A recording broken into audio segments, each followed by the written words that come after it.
যে আত্মা ক্লান্ত সে বিশ্রাম খুঁজে, আর সেই অন্তহীন মৃত্যু হলো বিশ্রাম। কারণ শেষ ঘুমটাই হবে শান্তির ঘুম, হবে মৃত্যু।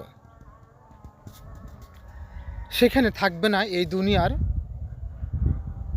কোনো অনাচার। যদি ভালো আমল করে যেতে পারেন, ভালো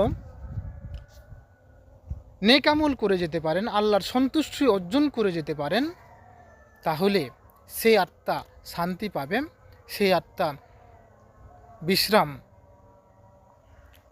করবে সেই কবর ঘরে জান্নাতের বেশে। তাই ভালো আমল করার চেষ্টা করুন এবং জীবনে নেক আমল বেশি বেশি করুন। আল্লাহর কোরআন মোতাবেক জীবনটাকে পরিচালনা করার